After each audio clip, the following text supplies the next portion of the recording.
பாசத்திற்குரிய சீமான் அண்ணா அவர்கள். ஆக்சுவலி சினிமாக்கும் அவங்களுக்கும் ஒரு நல்ல தொடர்பு.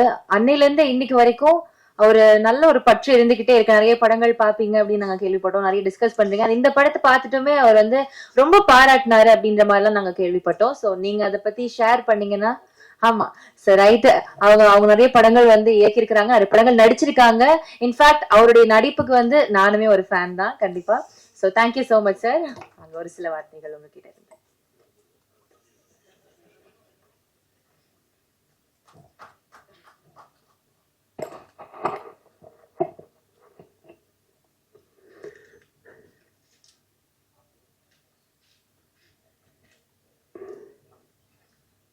நந்தன் பாட்டு வெளியீட்டு விழாவிற்கு வருகை தந்திருக்கிற என் உயிர்க்கினிய உறவுகள், பெரிதும் நான் போற்றுகிற மதிக்கிற ஊடகவியலாளர்கள், இங்கே அமர்ந்திருக்கிற என் அன்பிற்கினியவர்கள் அனைவருக்கும் என்னுடைய அன்பும் வணக்கமும். நந்தன் பாட்டு வெளியீட்டு விழா என்று இதை சொல்வதை விட, பல நூறு ஆண்டுகளாக இந்த மண்ணின் மக்கள் பட்ட வலியை வெளியிடுகிற ஒரு விழாவாகத்தான் இதை பார்க்கணும். பாட்டு திறத்தாலே வையத்தை பாலித்திட வேண்டும், பெரும்பாவளன் பாரதி. பன்னொன்று பாடடி இன்ப கற்கண்டு பரிமாறு துயர் தீரும் இது நல்ல தொண்டு என்று பாவேந்தன் பாரதிதாசன். பாடும் பணியே பணியாய் அருள் தேடும் என்று சுந்தர அனுபூதி. இசை வடிவாய் நின்ற நாயியே என்று அபிராமிப்பட்டார். இவர்கள் எல்லாம் பாடி இந்த இசையால் உலகத்தின் எல்லா துயரங்களையும் போக்க முடியும், அளப்பெரிய இன்பத்தை அடைய முடியும். இசையால் இறைவனையே மயக்க முடியும், இறைவனையே காண முடியும் என்று எண்ணற்ற பெருமக்கள் தங்கள் பாக்களால் நிரூபித்திருக்கிறார்கள். ஆனால் இந்த இசை, நந்தன் வெளியிடுகிற இசை, இறைவனை காண அல்ல, ஒரு நல்ல மனிதனை காண்பதற்கு, மானுடமுள்ள ஒரு மனிதனை காண்பதற்கு அவன் வெளியிடுகிற இசை. ஒளியை அடிப்படையாக வைத்து உருவாவதுதான் இசை. செவி வழியே சென்று இதயத்தை தடவி கேட்கும் உயிர்களை எல்லாம் மயக்கி தன்மையப்படுத்துகிற ஒளியே இசை, அந்த ஓசையே இசை. ஆனால் நந்தன் வெளியிடுகிற இசை இதயத்தை தடவப் போவதில்லை, அது தட்டும், பேரளவில் அது தாக்கும். அதுதான் நந்தனுடைய இசை. காரணம், அந்த இசையை மீட்டுகிற வீணை அதன் நரம்புகள் கம்பிகளால் ஆனவை அல்ல, ரத்தமும் சதையும் உள்ள மானுடனின் நரம்பினால் பின்னப்பட்டவை. செத்துப்போன மாட்டின் தோளிலிருந்து எடுத்து செய்யப்பட்ட பறையின் இசை அல்ல, உயிரோடு இருக்கிற மனிதனின் தோலை உரித்து உருவாக்கப்பட்ட பறையின் இசை. இது நாம் ஆடுவதற்கல்ல, அதிர்வதற்கு எழுப்பப்படுகிற இசை நந்தனின் இசை. நாம் கேட்டு சிலிப்பதற்கல்ல, சிந்திப்பதற்கு, நாம் ரசிப்பதற்கல்ல இந்த இசை, ஆழ்ந்து யோசிப்பதற்கு எழுப்பப்படுகிற இசைதான் என் தம்பி ரா சரவணன் உருவாக்கி இருக்கிற நந்தனின் இசை. அந்த இசையின் நாயகன் என் அன்பு இளவல் சிப்ரான் அவர்களுக்கும், என்னுடைய அன்பிற்கினிய கவிஞர் ரவி அவர்களுக்கும் என்னுடைய பாராட்டுக்கள். இங்கே படத்தை பார்த்தவர்கள் கூட படத்தை பற்றி சொல்ல தயங்குகிறார்கள். என் தம்பி சரவணன்ட்ட கேட்டேன், கதை தெரிஞ்சிருமோ அப்படின்னு. கதை தெரிஞ்சாதான் படம் பார்க்கவே வருவாங்க. அது எதுவும் அதுல படத்துல மறைவுகள், அது என்ன பேசுறதுல கூட மறைச்சு மறைச்சு பேசுறாங்க. அது நீங்க போய் பாருங்க, நீங்க போய் பாருங்க அப்படின்னு சொன்னாதான் பார்க்க வருவாங்க அவங்க. ஒரு சில படைப்புகள் தான் திரையரங்க விட்டு வெளியில போன பிறகு அந்த கதையும் கதைக்களமும் கதா மாந்தர்களும் நம் பின்னாடியே வருவார்கள். நம் கூடவே பல நாட்கள் இருப்பார்கள். நம் கண்ணை விட்டு நம் உணர்வை விட்டு அகல மறுப்பார்கள். அப்படிப்பட்ட ஒரு தாக்கத்தை ஏற்படுத்திய படைப்பு தான் என்னுடைய தம்பி ரா சரவணன் அவர்களுடைய படைப்பு நந்தன். பல நூறு ஆண்டுகளாக இந்த இனம் தூக்கி சுமந்து வருகிற வழியை திரை மொழியில் பதிவு செய்யப்பட்டிருக்கு. நந்தனை எரிக்கும் போது நந்தன் எப்படி கதறி அழுதிருப்பானோ அந்த கதறல் தான், அந்த கதறல்களின் சில சிதறல்கள் தான் இந்த திரைக்காவியம். இது இங்கே தம்பி சசி அவர்கள் சொல்லும் போது இது ஆகச் சிறந்த ஒரு பதிப்பு. அது டப்புன்னு இந்த படத்தை பார்த்து அப்படி மறந்துட்டு கடந்தெல்லாம் போக முடியாது. அவ்வளவு ஒரு பதிப்பு. அது ஒவ்வொரு காட்சிகளும் அவ்வளவு கவனமாக பதியப்பட்டிருக்கு. அப்படிதான் நான் பாக்குறேன். இங்க பல நாட்கள் பார்க்கணும்னு அதை என் தம்பி சரவணன் வலியுறுத்தி நேரம் இல்லாமையால் ரொம்ப நேரம் நெருக்கடிக்கடியில் பார்த்தும் கூட அந்த படம் எவ்வளவு வேலைகளும் என்னை விட்டு நீங்காத அந்த காட்சிகள் என்னை அழித்து கொண்டிருக்கிறது. அவ்வளவு பெரிய தாக்கத்தை அந்த படம் தந்திருக்கு. இதுல படத்தின் மாந்தர்கள், குறிப்பா என்னுடைய தம்பி சசி, அவன் நடித்த அயோத்தி படத்தை பார்த்து நான் பாராட்டினேன். என்னுடைய அருமை சகோதரர் ட்ரைடன் தியேட்டர் அந்த ரவிதான் தயாரித்திருந்தார். அது ஒரு சிறந்த படம். ஆனால் என் தம்பி சசியாவே இருப்பான். அதுல அது கதாபாத்திரம் அவனை நகர்த்தும். ஆனா இந்த கதையில், இந்த படத்தில் முதல் பதிவிலிருந்து சசியை நீங்க மறந்து விடுவீர்கள். சசி என்ற ஒரு நடிகன் நீங்கள் இதுவரை திரையில் பார்த்த அந்த கலைஞன் இல்லை.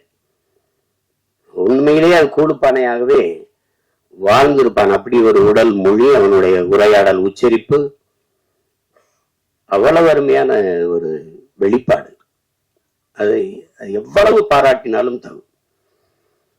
அதற்கு பிறகு அது புதிய அறிமுகமாக இருக்கிற சுருதி அவர்களுடைய கதாபாத்திரம், அதனுடைய பங்களிப்பு புதியவர் என்று யாரும் சொல்ல முடியாது திரையிலே. என்னுடைய தம்பி சமுத்திரக்கனி படத்தில் சிறிய நேரம் வந்தாலும் அதுதான் அது. இந்த சமூகம் ஒரு மானுடனை எப்படி பார்க்கணும், சக மனிதனை அப்படிங்கிறத அந்த கதாபாத்திரம் சொல்லுது. ரொம்ப ஆழமான கதாபாத்திரம். இந்த மொத்த திரைக்கதையை தூக்கி நிறுத்துற ஒரு ஒரு ஒரு ஒரு ஒரு கதாபாத்திரம் இருக்கு. அதை நடிச்சிருக்கிறவன் என் தம்பி பாலாஜி சக்திவேல். நானும் என் தம்பி சசியும் பேசிட்டு இருக்கும்போது, பாலாஜி என்னடா அப்படி நடிச்சிருக்கான் அப்படி. அவன் கதாபாத்திரம் மட்டும் மொத்த படத்தையும் தாங்கி நிற்கும். ஒரே தூண்ல ஒரு பெரிய கட்டடத்தை தாங்கி நின்னா அப்படியோ அப்படி நிக்குது அந்த கதாபாத்திரம். அவ்வளவு சிறப்பா அது செஞ்சிருக்காங்க. அது சும்மா சொல்ல முடியாது. தம்பி ஜிப்ரான் அவர்களுடைய இசை, தம்பிக்கு சமுத்திரக்கனி குறிப்பிட்டது மாதிரி, ஒரு அழகான நிறைய பூக்களை வச்சு கோர்க்கிற போது ஒரு நார் தான் அதை தாங்கி இருக்கும். அந்த மாதிரி நிறைய காட்சிகள் அவருடைய இசையால் அப்படி அது அந்த தாக்கத்தை மிக அருமையா பின்னணி இசையில் அவ்வளவு அருமையா செஞ்சிருக்காரு.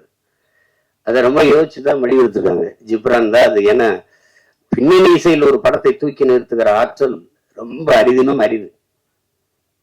அது உலகத்திலே ஆகச்சிறந்த ஒரு இசை மேதை உண்டென்றால் அதற்கு நம்முடைய அப்பா இளையராஜா அவர்கள் தான். இன்னைக்கு அவருக்கு அடுத்து நிறைய இளவல்கள் வந்துட்டாங்க. இந்த மாதிரி அதை திரைக்கதையை இசையால் தூக்கி சுமந்து போற ஒரு ஆற்றல் மிக்க இளைஞன் தம்பி ஜிப்ரான் அவர்கள். அவருடைய படைப்பு, ஒளிப்பதிவாளர் சரண், கலை இயக்குநர்கள் எல்லாம் சிறப்பா செய்திருக்கிறார்.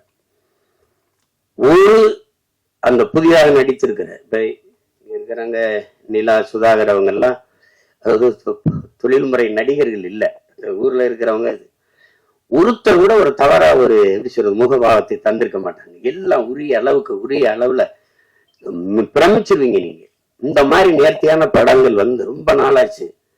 நம்முடைய வணக்கத்திற்குரிய ஐயா மகேந்திரன், என்னுடைய அப்பா பால்மேந்திரா, அப்பா பாரதி ராஜா, இவருடைய படங்கள்ல தான் அவ்வளவு பெரிய நேர்த்தி இருந்தது, அவ்வளவு ஒரு தாக்கம் இருந்தது.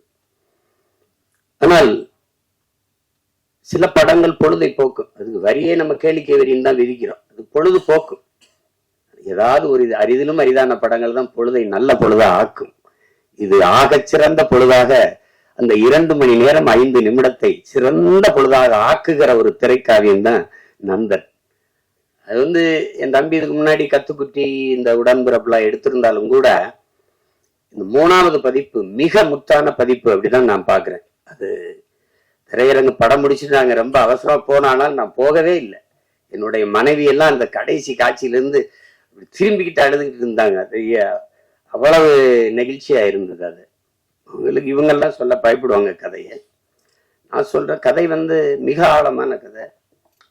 தமிழ் நிலத்திலும் மட்டும் இல்ல, இந்திய பெருநிலம் முழுமைக்கும் இன்றும் நம்மோடு இருக்கிற சக மனிதர்கள், நம்மை போல எலும்பு நரம்பு ரத்தம் சதை பசி உறக்கம் கனவு கண்ணீர் கொண்ட சக மனிதர்கள் எவ்வளவு தூரம் இந்த மண்ணிலே நசுக்கப்படுகிறார்கள், ஒடுக்கப்படுகிறார்கள், ஒதுக்கப்படுகிறார்கள் என்பதை உணர்த்துகிற ஒரு ஒப்பற்ற திரை காவியம்தான் இந்த நந்தன்.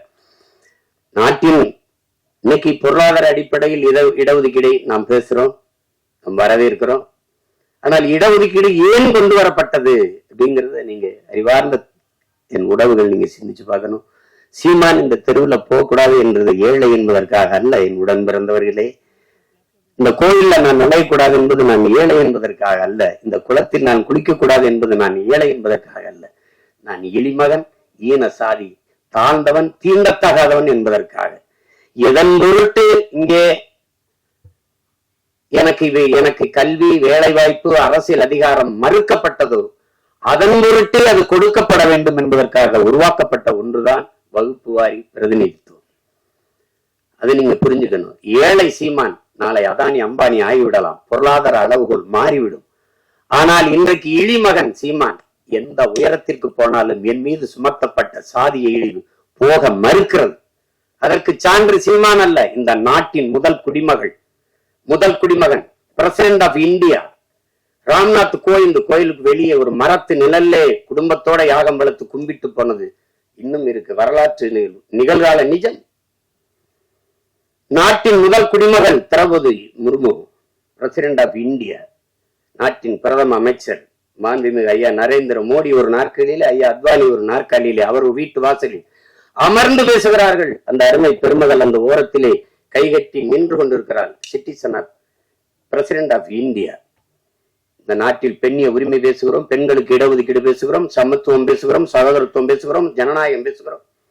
நாட்டின் முதல் குடிமகள், இந்திய நாட்டின் பிரதமர், இந்திய நாட்டின் பிரசிடென்ட் ஆஃப் இந்தியாவுக்கு அந்த நிலைமை என்றால் சாதாரண ஊராட்சி மன்ற பிரசிடென்ட் தலைவருக்கு என்ன நிலைமை இருக்கும் என்று நரும் தம்பி தங்கைகள், என் உடன் பிறந்தார்கள், சிந்திச்சு பாருங்க. இன்றைக்கும் கொடியேற்ற முடியாது. இங்கே எத்தனையோ மாமன்றங்களில் மாநகர மாமன்ற உறுப்பினர்கள் இருக்கிற அவையிலே தாழ்த்தப்பட்டவர்கள் இருப்பதற்கு இருக்கை போடப்படவில்லை என்பது இன்றும் நிகழ்கிறது. உயர் சாதிக்காரன் சுடுகாட்டு வழியே தாழ்ந்தவன் ஒருவன் இறந்து போனார், அவன் பிணத்தை எடுத்துட்டு போக முடியாது. எங்கோ அல்ல, நாகப்பட்டினத்தில் நிகழ்ந்தது. கோயிலுக்குள் நுழைய முடியாது, திறந்து போய் கும்பிடரா என்று சொல்ல ஒருத்தனும் இல்ல, பூட்ட போட்டு சாவி எடுத்துட்டு வர ஆள் இருக்கு. ஏன் சிவனே நந்தனார் சரித்திரத்திலே 63 நாயன்மார்களில் ஒருவன் பறையன். அவன் சிவன் பக்தன், எவனுக்கும் சற்றும் குறைவில்லாத பக்தன் நந்தன். எத்தனை 100 ஆண்டுகளாக அந்த வழி துரத்துகிறது. இன்னும் பல நந்தன்கள், பல ஆயிரம் நந்தன்கள். நந்தன் வெளியிலே 63 நாயன்மார்களில் ஒருவன் சிவன் கோயிலுக்கு வெளியிலே சிவனை வழிபட தவிக்கிறான், எல்லோரும் உள்ளே. நந்தி அங்கே நிற்கிறது, சிவனை வழிபட மறைக்கிறது. நந்தனுக்கு சிவன் தெரியாமல் நந்தி மறைக்கிறது. அதை பார்த்த சிவன் நந்தியை நகர்த்தி வைத்தான் என்பது வரலாறு கதை. அப்போது என்ன கேட்க தோன்றும்? எந்த ஒரு மானுடனுக்கும் ஒரு கேள்வி எழும் இல்லையா? நந்தியை நகர்த்தி வைத்த சிவன் நந்தா உள்ளவாடா என்று ஏன் கூப்பிடல? இந்த கேள்வி எழுமா இயலாத? அப்ப இறைவனுக்கும் தீண்டாமை இருந்ததா? நீனும் சாதிய பாகுபாடு பார்த்தாய? பாருங்க, இந்த கேள்விதான் படம், நந்தன் படம். சாதிய இழிவை துடைத்தெறிய போராடாமல் இருப்பதை விட செத்து ஒழிவதே மேலானது. அண்ணல் அம்பேத்கர் இந்த வார்த்தையில வலி இருக்குதா? அதை உணர முடியுதா? என்னைக்காவது என் உடன் பிறந்தவர்களை நீங்கள் இருந்து சாப்பிட்டு எழுந்த இடத்தை தண்ணீர் விட்டு கழுவியதை நீங்கள் பார்த்ததுண்டா? இந்த தெருவிலே நீ நடக்கக்கூடாது, இந்த கோயிலுக்கு வரக்கூடாது என்று சொன்னதை நீங்கள் கேட்டதுண்டா? தோல் மேலே கையை போட்டு நீங்கள் என்ன சாதி என்று தெரிந்து கொள்வதற்கு நீங்கள் என்ன ஆளுக என்று கேட்டதை நீங்கள் இன்னைக்கு அந்த வழியை உணர்ந்திருக்கிறீர்களா? உங்களை அழைத்துக் கொண்டு உங்கள் அப்பா பேர் என்ன, உங்க ஊர் என்ன, உங்க அப்பா என்ன வேலை பார்க்கிறார், எந்த தெருவில் வாழ்கிறீர்கள், எதற்கு, நீ என்ன சாதி என்று கண்டறிவதற்கு இந்த வழியெல்லாம் நீங்க அனுபவித்தது உண்டா? இந்த குளத்தில் நீங்க குளிக்க கூடாது என்று சொல்லதுண்டா? தண்ணீரை வாய் வைத்து குடிக்க கூடாது, அண்ணாக்கத்தான், அது சுகாதாரம். இன்னைக்கு அண்ணாக்கு எல்லாரும் குடிக்கிறாது வேறு. இரட்டை குவளை முறை அதெல்லாம் பார்த்ததுண்டா நீங்க? ஒவ்வொரு சாதிக்கும் ஒரு முடிதிருத்துகிறவர் உண்டு, பார்த்து உண்டுதா?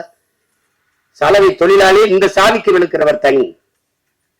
இந்த குளத்துல தான் குளிக்கணும், மாறி குளிச்சனா குள விழும்.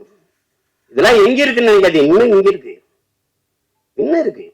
எத்தனை ஊராட்சி மன்ற தலைவர்கள் இந்திய நாட்டின் விடுதலை கொடியை ஏற்ற முடியாமல், கொடி விடுதலை கொடி, ஆனால் அவன் பெற்று இருக்கிறானா? சத்துணவு ஆயா தாழ்த்தப்பட்ட மகள், அவள் சமைத்து போட்டதை சாப்பிட மாட்டோம் என்று எத்தனை பிள்ளைகள் சாப்பிடாமல் போனது இல்லையா? அரசு சாப்பிட வைக்கிறது என்ன, அவளை பணியிட மாற்றியதுதான் இன்று நீங்க நிகழ்கிறது. உடன் பிறந்தவர்களே, நாகப்பட்டினத்துல சுடுகாட்டு வழி எடுத்துட்டு போக முடியல, சுடுகாட்டு வழியே. ஆனால் மாவட்ட ஆட்சியர் அங்க போனார், நீங்க எடுத்துட்டு போங்க, நான் பாப்போம்னு சொல்லல, மாற்று வழிதாரம் அங்க ஒண்டி பச்சுக்கிறீங்க. இதுதான் இன்னும் இருக்கிற நிலைமை. அப்ப அதிகாரத்துக்கிட்டே தீண்டாம இருக்கு, பாகுபாடு இருக்கு. அடித்தட்டு மக்கள் என்ன செய்ய முடியும்? அது இன்னும் அந்த நந்தரை எரித்த தீ இன்னும் எரிந்து கொண்டுதான் இருக்கிறது. அதுதான் இந்த படம் வலியுறுத்துது. நீங்க சாதியை ஏற்றதாள்களை வைத்துக் கொண்டு சமூக முன்னேற்ற மேம்பாடு என்று பேசுவது மலக்குள்ளே நீங்கள் போடுகிற மல்லிகை பந்தலுக்கு சமம்ங்கிறாரு இந்த அம்பேத்கர். அதான் இங்க நடக்குது, இன்னும் நடக்குது.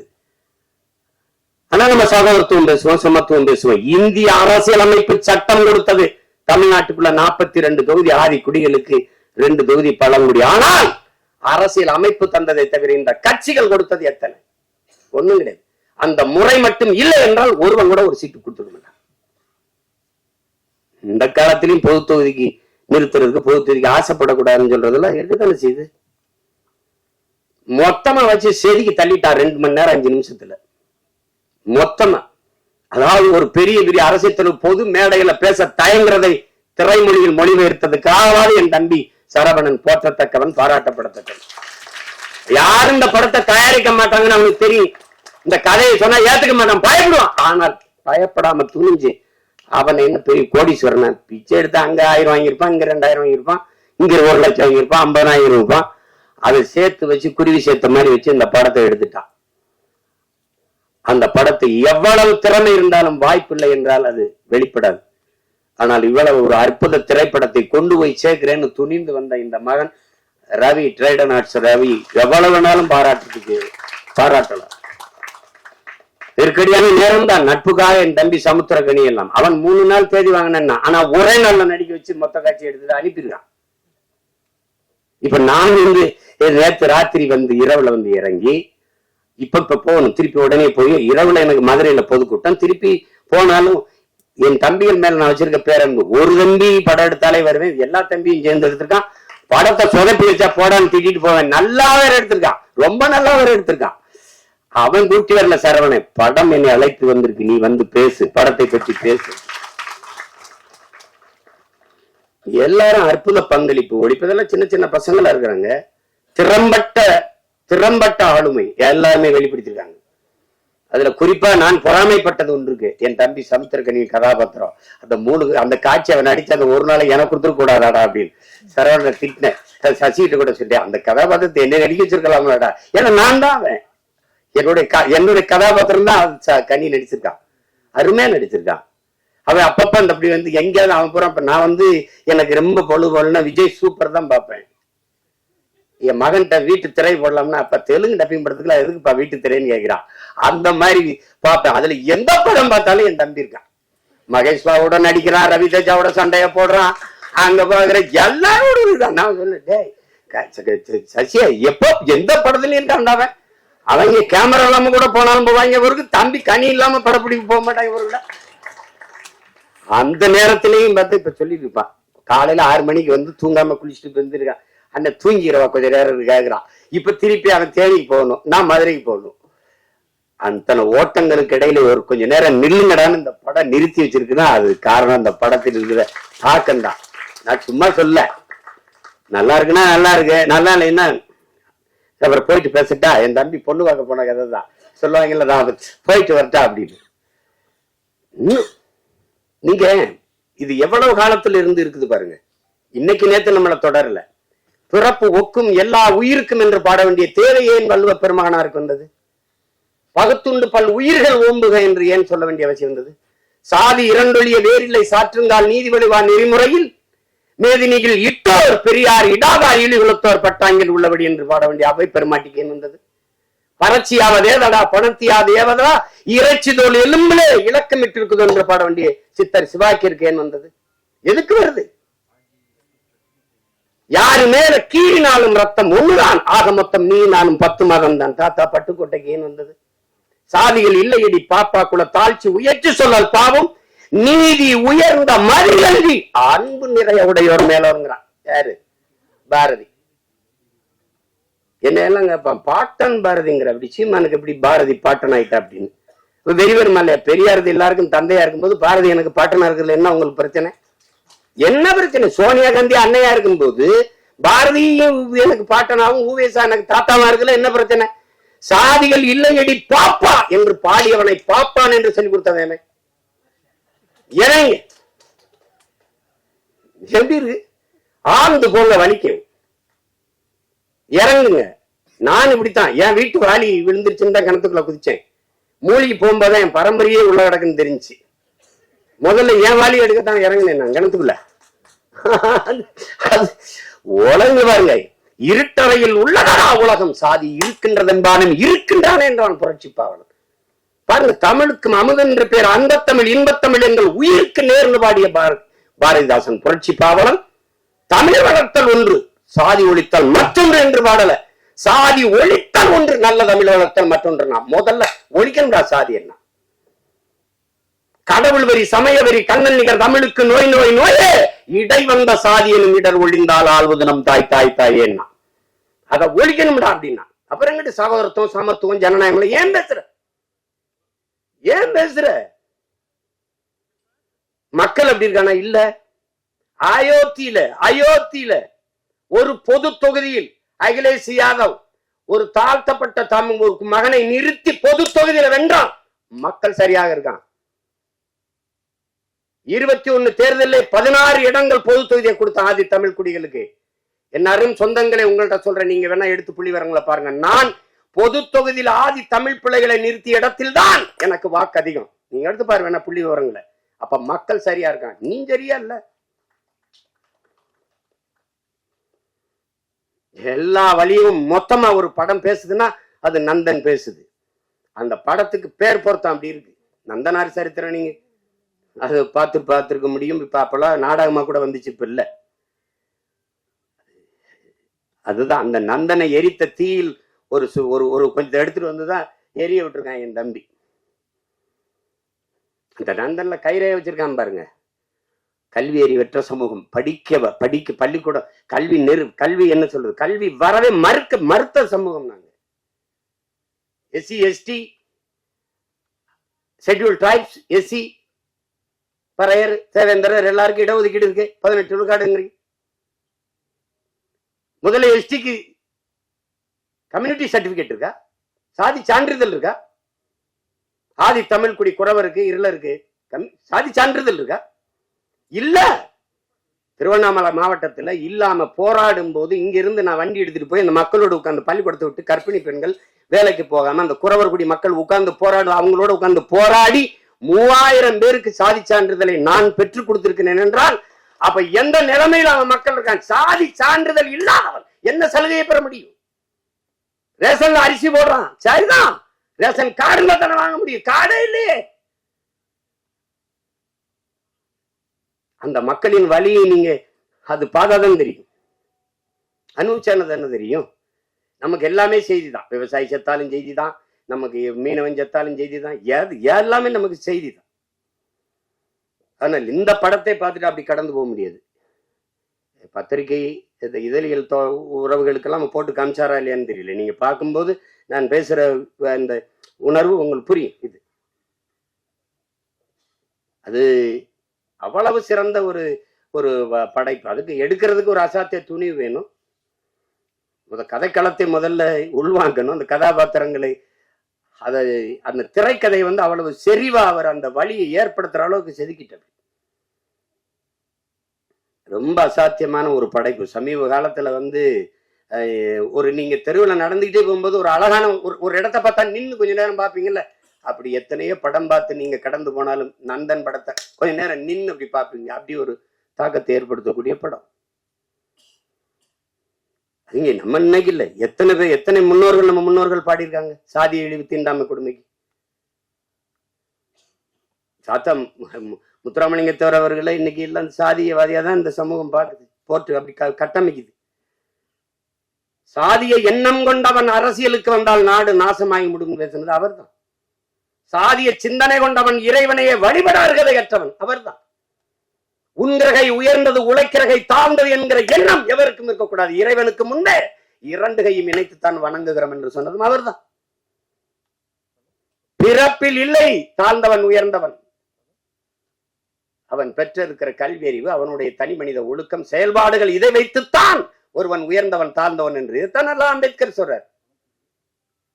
நான் குடிக்க மாட்டேன், மதம் இருந்த மாட்டேன், மனைவி தவிர வேற ஒரு பெண்ணை நினைக்க மாட்டேன், ஊழல் பெற மாட்டேன், லஞ்சம் பெற மாட்டேன். இந்த சமூகம் ஒழுக்கத்திற்கு என்னென்ன வரையறை வைத்திருக்கிறதோ அதையெல்லாம் கடைபிடித்து வாழ்கிற நான் இளிமகன், தாழ்ந்த சாதி. இந்த சமூகம் எதையெல்லாம் தவறு என்று போய்த்திருக்கிறதோ, ஒழுக்கங்கள் என்று போய்த்திருக்கிறதோ அதையெல்லாம் செய்கிற ஒருவன் உயர்ந்த சாதி என்று பிறந்ததினாலேயே அவன் உயர்ந்தவன் என்று சொல்கிறான். இது எப்படி ஏற்கிறதுங்கிறது நீங்களே சொல்லுங்க. இது எப்படி இருக்கிறது? எப்படி இருக்கிறது? எங்க அண்ணன் கமலஹாசன் என்கிட்ட பேசுனது இருக்கு தனிப்பட்ட முறையில். நான் குளிக்காம ரெக்கார்டிங் தேட்டர் போவேன் தம்பி. நான் கறி சாப்பிடுவேன், நான் அசைவ உணவு சாப்பிடுவேன், சாமி கும்பிட மாட்டேன். பாருங்க, இது எங்க அண்ணன் கமலஹாசன் எதுக்கு சொல்ல வர்றாரு. ஆனா இதுல எதையுமே செய்ய மாட்டாரு. ஐயா இளையராஜா சாமி கும்பிடுவாரு, கவிச்சு சாப்பிட மாட்டாரு, குளிச்சுட்டு தான் வருவாரு, எல்லாம் பண்ணுவாரு. அவர் பறையன், நான் ஐயன். புரியுதா? இந்த வேறுபாடு புரியுதா? சமூகம் எப்படி கட்டமைச்சிருக்கு பாருங்க. இப்ப யாரு உயர்ந்தவர்? எது உயர்ந்தது? எதன் அடிப்படையில் நம்ம அதை பார்க்கிறோம்? அதுதான் பிரச்சனை. ஒரு மனிதன் என்ன வழி இருந்தா பேசுற பாருங்க. ஒரு மனிதன் ஒரு வாழ்நாளில் 10,000 புத்தகங்கள் படிக்கணும். இது சீன பழமொழி. ஐயா இறையன்பு எழுதின 10,000 மைல் பயணத்துல முதல்ல அதை எழுதியிருப்பார். 10,000 புத்தகங்கள் படிச்சிருக்கணும், 10,000 கிலோமீட்டர் பயணம் செஞ்சிருக்கணும். இது ஒரு மனிதனுடைய வாழ்நாள்ல. அது சீன பொன்மொழி. அதை எடுத்திருப்பார். 10,000 மைல் பயணம் புத்தகத்தை படிச்சீங்கன்னா முதல்ல இதை எழுதியிருப்பார். ஆனால் 64,000 புத்தகங்களை படித்த ஒருவன் இருக்கான் உலகத்துல. தனி மனிதன் நூலகம் தெற்காசிய கண்டத்திலேயே பெரிய நூலகமாக இருந்தது ஒருத்தனுடையதுதான். அவன் ஜமீனும் இல்ல, திவானும் இல்ல, அவன் அமைச்சர் பெரிய கோடீஸ்வரனும் இல்ல. அப்படி புத்தகங்களா வாங்கி சேர்க்க. அவன் நகையை வாங்கி சேர்த்தான், காரை வாங்கி சேர்த்தான், சொத்தை வாங்கி சேர்த்தான். ஒருத்தன் புத்தகத்தமா சேர்த்திருக்கான். படுக்கிற இடம் கூட தான் படிக்கிற இடத்துக்கு பக்கத்துல இருந்து நூலகத்துக்கு அருகிலேயே அறை எடுத்து தங்கியவன்.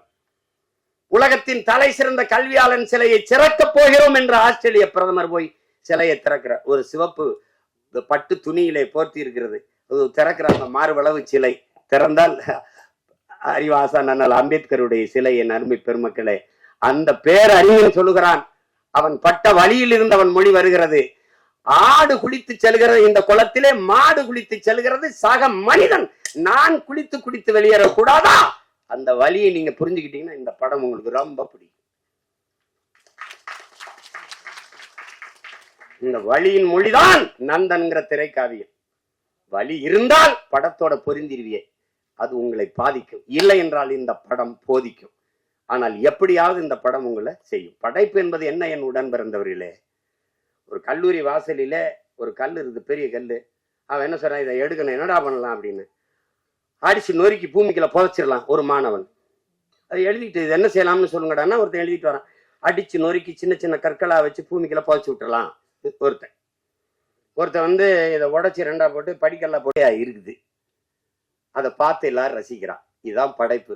இது தேவையற்றதை நீக்கிறதுக்கான பெரிய முயற்சி தான் நந்தன்கிற ஒரு அழகிய கலைப்படைப்பு. அதை புரிஞ்சு கலைப்படைப்பு அதுதான். அதை என் தம்பி ஆள் ஒல்லியா இருக்கான், உளி மாதிரி இருக்கான்னா செதுக்கு இருக்கான். உளியே சிற்பியாக இருந்து செதுக்கிய படம் தான் திரைக்காவியம் தான் இந்த நந்தன். எவ்வளவு வேணாலும் நீங்க விட்டீங்கன்னா நான் எனக்கு விண்ணுறுதிக்கு நேரம் இருந்ததுன்னா பேசிட்டே இருப்பேன். அவ்வளவு தாக்கத்தை என்னுள்ள ஏற்படுத்திய ஒரு திரைக்காவியம் நந்தன். அயோத்தியிலேயே இதே தான். ஆனா அந்த திரையரங்க வாசல்ல தான் பேச முடிஞ்சது. இது மாதிரி பேச வாய்ப்பு இல்லை. இப்ப நிறைய கதையை சொல்லிட்டேன்னா அது இந்த வெளியிடுறவர் என் தம்பி ரவி கோச்சால் கோச்சுக்காரு. வெற்றி விழாவில் ஒரு தடவை வெற்றி 50 நாள் ஓடி ஓடி வரும்போது விழா எடுத்துரு மறுபடியும் பேசுவோம், மிச்சத்தை பேசுவோம். ஒரு சிறந்த படைப்பு, ஆக சிறந்த படைப்பு. அருமை இளவல்கள் எல்லோரும் இணைந்து ஒப்பற்ற ஒரு திரைக்காவியத்தை தந்திருக்கிறார்கள். இன்றும் நம்மோடு வாழ்ந்திருக்கிற சக மனிதர்களின் வழி அதை திரையில் மொழிபெயர்த்த என்னுடைய தம்பி சரவணனுக்கு என்னுடைய அன்பு நிறைந்த வாழ்த்துக்கள், பாராட்டுக்கள். எவ்வளவு வேணாலும் சொல்லலாம். அவனோடு உடனிருந்த ஒத்துழைத்த ஒவ்வொரு திரைக்கலைஞர்களுக்கும் என்னுடைய அன்பும் வாழ்த்துக்களும். இங்கே இந்த செய்தியை எடுத்துக்கொண்டு போய் நீங்க எப்பவுமே நல்ல ஒன்றை பாராட்டி இருக்கிறீர்கள். இது ஒரு சிறந்த படைப்பு. கொண்டு போய் சேர்த்து இந்த படத்தை வெற்றி பெற செய்யுங்கள்.